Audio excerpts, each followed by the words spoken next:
Folks, there's a lot happening in the NBA. The new media rights deal has come out. TNT, bye-bye. ESPN, NBC, and Amazon. What does this mean for the players, the salary cap, who is playing where, what channel, everything? We're going to break this down for you, making sure you understand the climate of the NBA and how it affects salary cap, which we're talking about.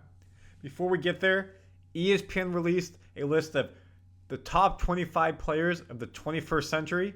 Not one, two Warriors are on there. You can probably guess one. Who's the other? We're going to break it down for you on this episode of Warriors Digest and show you the full list. Randy Silver here. Thank you for being with us on Warriors Digest. We do trade rumors, summer league, regular season, free agency, everything in between, Team USA basketball. I appreciate you being here.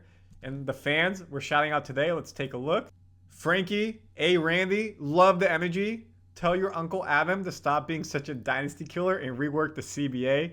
Keep up the great work, brother. And of course, he's talking about Adam Silver. My name's Randy Silver, so I wish he was my uncle. I would get free tickets. It'd be pretty sick. But again, we've talked about this, how the new aprons are because of the Warriors, and this will play a part into the media stuff we'll talk about as well. Brady, good day, Randy. I'm enjoying everything you do to update us about our Warriors team. Will be great for the season. I appreciate you being here. Hopefully we're great, and I'll be great for you this season. Subscribe if you're not. And CHYGGA, thanks for your insights. How often you hear that you look like Zlatan? Obviously, he's a football player, so soccer from America. I hear it quite a bit in the comments in my daily life, and I'm going to start off with a funny video to show this. I think you all will enjoy. I always dress up as Zlatan for Halloween. Made a little TikTok video about it. So tell me what you think. Comment your thoughts. Do I look like Zlatan? Yes or no?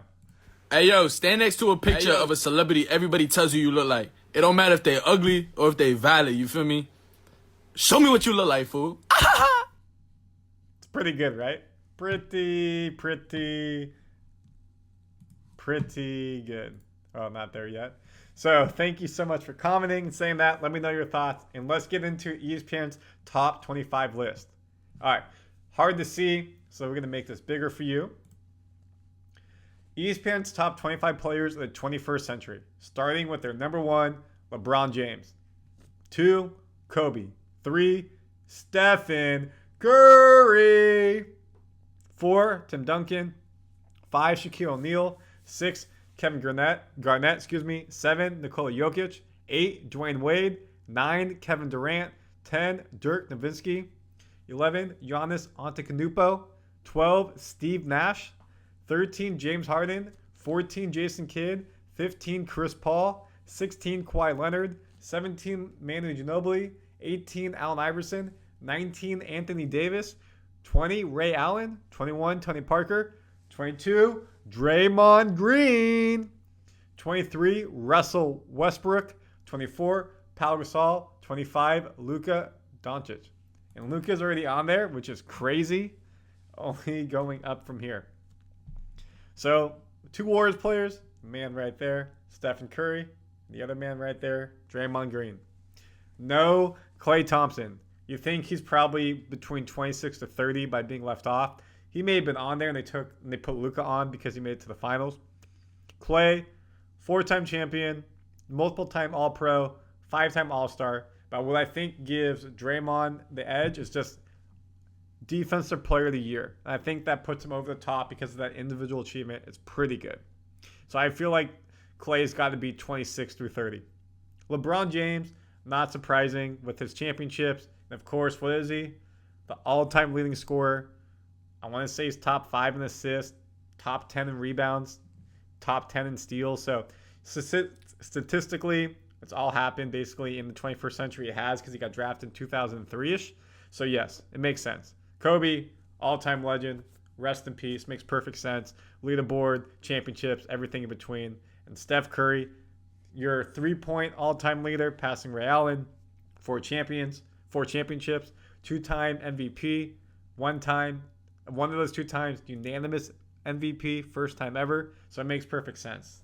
And you got Tim Duncan, Shaq dominating the paint, multiple championships.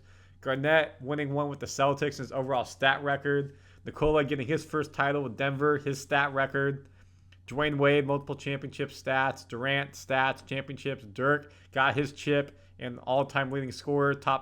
He's on the all-time leading scorer list, top 5.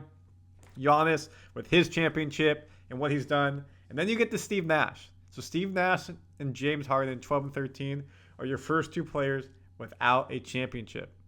But Steve Nash, multiple-time MVP, what he was able to achieve with his stats. James Harden, what he achieved with his stats, and MVP as well.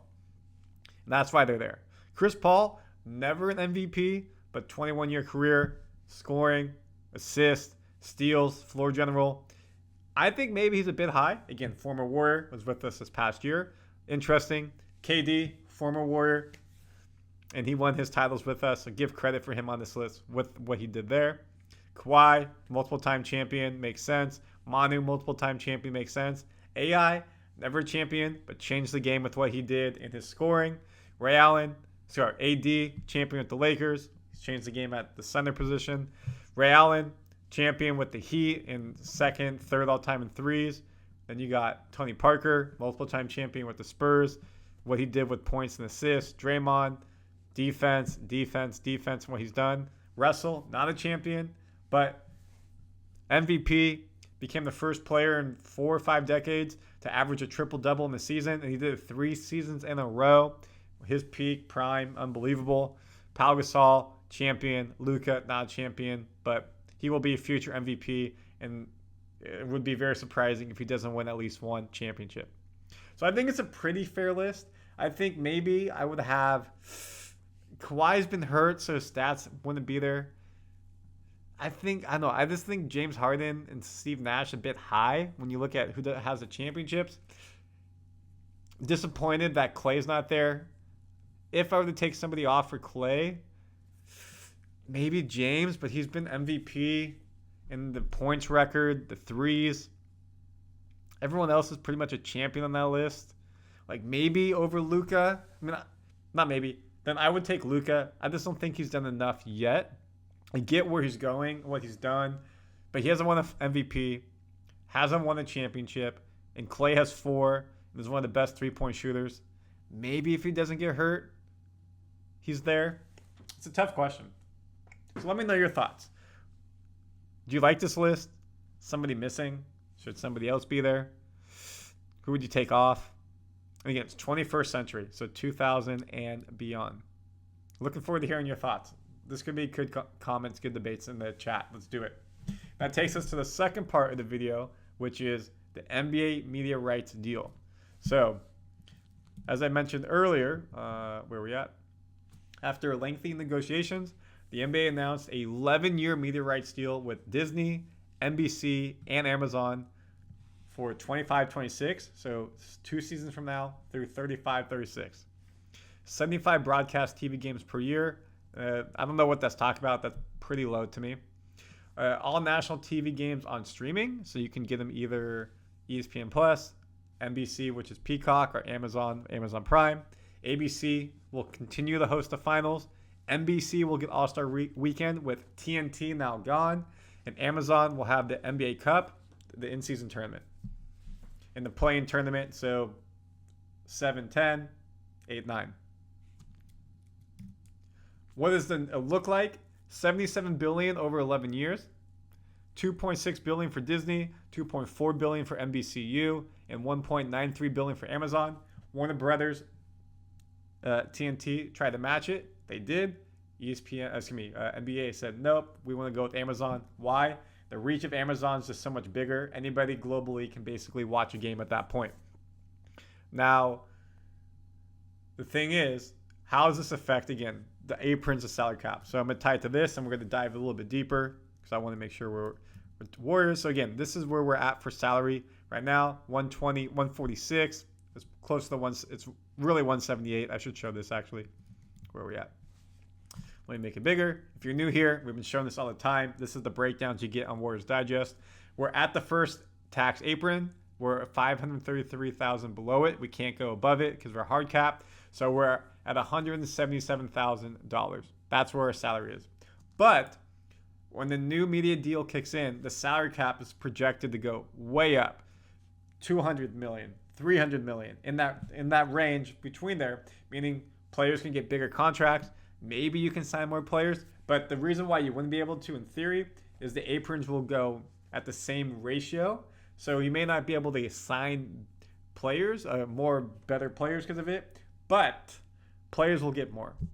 By 2035, you're going to see an NBA player making $100 million a year. One more time. By 2035, you'll be seeing an NBA player make $100 million a year. A contract will be over $500 million. 5 years, at least $100 million each. And 2 contracts, so think about it. It could be Luka, it could be Wemby. They could make $1 billion over the course of 2 contracts. Or a player currently in high school and college we don't know of. It's wild to think about. But this is why we share this stuff, because this is what GM, Joe Lacob, team governor, GM, Mike Dunleavy Jr., are thinking about for the future, and like keeping space open to sign Kuminga, be able to sign Brandon in the future, being able to, do we bring Moody back? What do we do when we lose Steph's deal, Dre's deal, things like that. So now we can share my screen. So some cool things. If you're a fan of Mike Tirico, he is now coming back. He will be the main announcer for NBA on NBC, meaning he'll do the All-Star game and whatever broadcast they have. Obviously, we're going to lose Inside the NBA if TNT doesn't have it, which is really sad. Now, ESPN is showing some interest in trying to bring Charles Barkley and the whole gang, the Jet, Kenny Smith, Shaquille O'Neal, and of course, the one and only, the great host, inspiration to me, Ernie Johnson. Chuck could command $20 million plus on the open market, so we'll see if they can bring him. Imagine the editors are $10, $15 million each. That's a lot of money. ESPN, they've been cutting staff. You would have to cut more staff to make this happen. Reggie Miller, main color commentator for TNT, be a free agent. Where would he go? NBC, ESPN. TNT said that, hey, we matched the offer, and NBA turned it down. We matched Amazon's offer. We'll see what we can do. We may take him to court, and we'll see what happens. ESPN may be getting a red zone for basketball. Think of it like the red zone for football, amazing on Sundays. They may be having the same type of thing you can watch on ESPN, which is pretty cool. I'm down with that. So we have it right here, same thing. And yeah, so that's all we got. Cool. So interesting episode. Again, sometimes off-season a little bit slower, but I've been breaking so much news for player injury, health, trade rumors for you guys. So I wanted to do something more universal in the NBA. Obviously, we tie it to Warriors land with Steph and Dre on the top 25 list. Former Warriors players, Chris Paul, who didn't really do much with us to be there, but KD definitely did, winning his titles. And of course, how is the salary cap exploding? The new media rights deal, and what's just happening around the NBA? So comment your thoughts. Let me know what you think on Am I Zlatan? Good list, bad list, in the NBA in general. And of course, subscribe to Warriors Digest. We keep you updated on everything you need to know.